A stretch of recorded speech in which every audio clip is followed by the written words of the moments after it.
Olá, meus queridos alunos, minhas queridas alunas, tudo bem com vocês?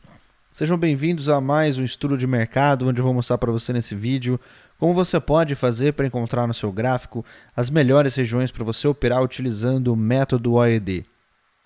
Nesse vídeo eu vou mostrar para você o passo a passo para você encontrar no seu gráfico pontos que te ofereçam uma alta lucratividade, um baixo risco e uma altíssima taxa de acerto em suas operações. Antes da gente começar, queria pedir para você já deixar o like nesse vídeo, se inscrever aqui no canal e assinar o sino de notificações para que você possa sempre receber quando tiver vídeos novos. Também queria convidar você a participar dos nossos panoramas de abertura, que acontecem de segunda a sexta ao vivo aqui no canal do YouTube, a partir das 8h15 da manhã. Dentro do panorama de abertura, eu vou mostrar para vocês quais são as minhas expectativas das movimentações dentro do próprio dia. Assim você já chega no mercado com uma certa ideia do que pode acontecer. Bom, pessoal, esse é o gráfico de 5 minutos do mini índice. A gente pode observar as movimentações que nós tivemos ali ao longo do pregão de hoje, juntamente com as regiões que nós conversamos aqui, tanto no estudo de mercado de ontem, quanto no panorama de abertura também.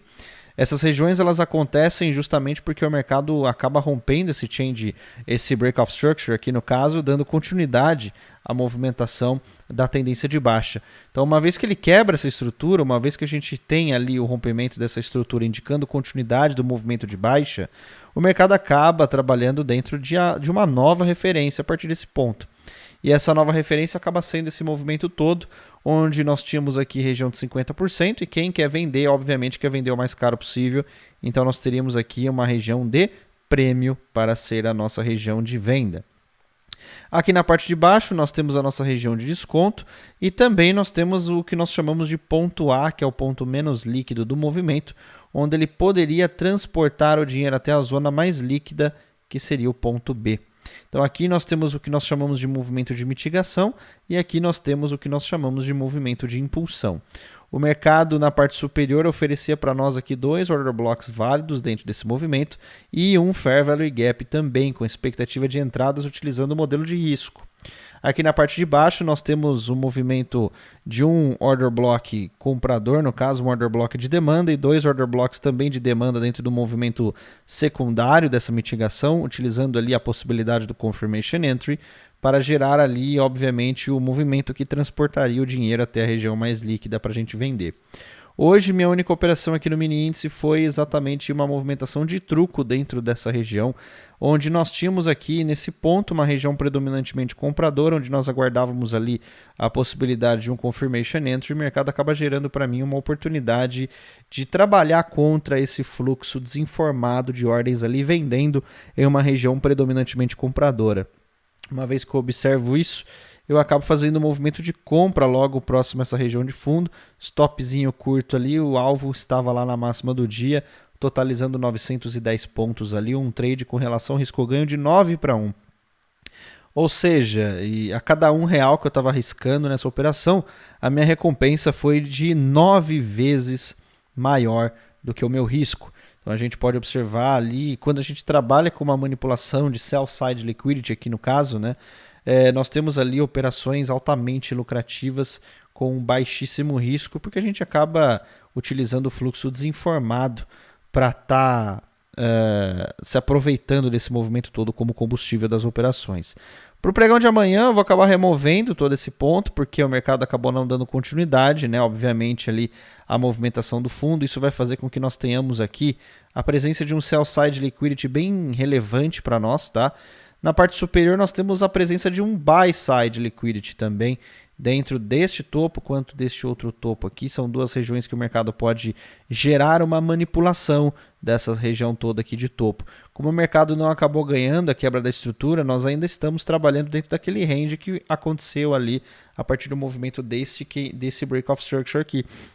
Então, para o mercado oferecer para nós continuidade, para o mercado oferecer para nós ali uma nova movimentação, né, ele teria que romper esse fundo que, além de ser uma região de sell side liquidity, também é uma região de equal lows, onde o mercado pode capturar a liquidez abaixo desse fundo do sell side e transportar ela lá para cima. Então não estranhe caso o movimento capture liquidez aqui para fazer um Judas swing e ele ter ali forças para conseguir executar esse movimento todo vendedor. Principalmente porque nós temos aqui na parte superior um order block de venda extremamente relevante e o mercado pode e deve utilizar esses dois buy-side liquidities aqui para manipular esta região vendedora. Então observem que é uma zona que nós podemos trabalhar ali amanhã. Também temos esse Fair Value Gap que não foi mitigado. Essa região de Sell Side Liquidity é muito importante você trabalhar com uma possibilidade de captura de liquidez dentro dela, tá? Porque ela vai indicar bastante para nós ali a possibilidade do mercado manipular essa região. Então observe no fluxo de movimento que vai acontecer aqui. Se você vai conseguir enxergar pessoas vendendo em região predominantemente compradora e aqui na parte de cima você tem que observar pessoas comprando numa região predominantemente vendedora no caso, tá? Então observem bastante aí essa possibilidade. O mercado também a gente poderia interpretar, obviamente, utilizando uma outra referência, né? Esse ponto como sendo um change of character, mas para a gente interpretar isso tudo como sendo um movimento aqui, eu precisava que ele tivesse perdido esse fundo. Então é por isso que eu acabo não marcando essa região e acabo utilizando isso tudo como uma única referência, tá? Lá no mini dólar, nós temos o mercado dando continuidade à estrutura anterior e aqui nós tínhamos a expectativa do mercado gerar oportunidade de entrada de risco dentro desse order block, Fair Value Gap Order Block. Uma vez que o mercado rompe a nossa quebra da estrutura, a gente acabou desenhando uma nova referência. Então o mercado ele teria que mitigar do ponto A, que é o ponto menos líquido, transportar esse dinheiro até o ponto mais líquido, que é o ponto B, e aqui sim a gente buscar ali uma oportunidade compradora. Acontece que o mercado abre, passa direto do nosso order block de oferta, não gera para nós nesse ponto a entrada por confirmação, mas ele vai gerar para a gente aqui a perda de uma estrutura, no caso a perda de uma característica, a partir do momento em que o mercado perde essa região de fundo, o nosso choquito, e ele perdendo essa região de fundo, a gente tem aqui a formação de um order block, gerando para nós a possibilidade de trabalhar dentro dessa venda, e mais uma vez quando ele perde essa estrutura, ele acaba gerando para nós uma outra oportunidade de trabalhar ao longo desta outra venda aqui também, com stop absurdamente curto, tá? E uma possibilidade de buscar este Fair Value Gap como alvo. Então foram essas operações que eu observei dentro ali da movimentação do dólar. Para o pregão de amanhã acaba ficando mais fácil quando a gente tem um cenário como esse, porque aqui não tem dúvidas, né? Que não resta dúvidas que o mercado acabou rompendo a estrutura.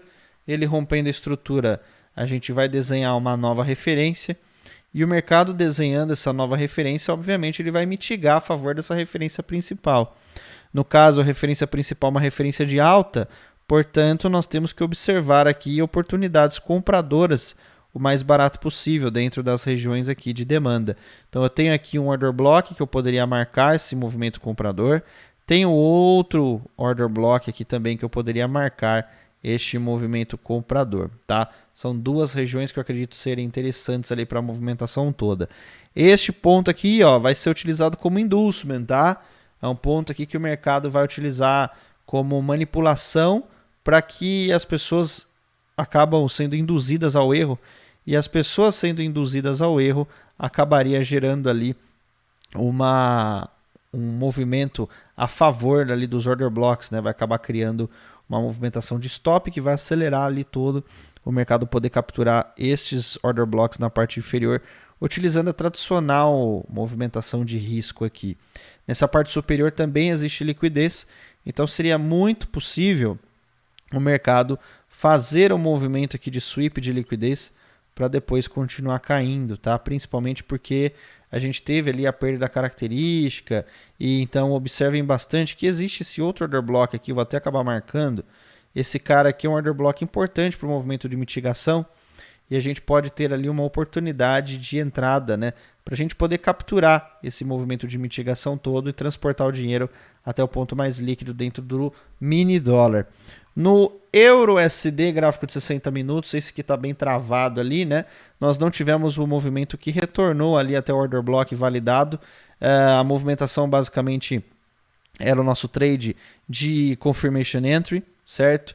E aqui existe a possibilidade de a gente trabalhar com um novo order block, uma vez que o mercado acabou perdendo ali a estrutura novamente. Então eu tenho aqui este outro order block. O mercado poderia executar a nossa reentrada, no caso, dentro deste order block, visando ali a mitigação do movimento. Então estou de olho dentro dele. Estou de olho dentro dessa movimentação, porque aqui ele pode gerar para nós duas oportunidades de fazer esse movimento vendedor, e uma vez que ele faz esse movimento, ele acaba mitigando novamente para o ponto mais líquido no caso. No GBP, a Libra também tentou fazer um movimento de manipulação, está fazendo um movimento de manipulação, acabou varrendo a liquidez ali que a gente marcou ao longo dos últimos dias, né? Acabamos estopando dentro desse order block de 60 minutos. Resta agora a gente entrar uma entrada de risco na parte inferior aqui, lembrando que o Judas Swing está em vigor e também existe a possibilidade da gente aguardar para uma possível entrada por confirmação dentro dessa região toda aqui. No iene japonês, o mercado só sobe, então a grande situação aqui é você encontrar pontos favoráveis para você pegar esse movimento de continuidade alta, uma vez que eu estou trabalhando dentro do sell side liquidity, né? Eu estou aguardando o mercado gerar para mim uma oportunidade clara de compra. No 240 minutos você pode observar que mal e mal a gente tem fundos marcados, então a gente não consegue visualizar aqui com clareza regiões efetivas de demanda. O mercado acaba subindo, quebrando estrutura, mas ele não faz movimentos de mitigação. Então, inicialmente, estou aguardando o mercado dentro desses dois sell-side liquidities aqui, para a gente poder ali ter condições de manipular esse fluxo todo.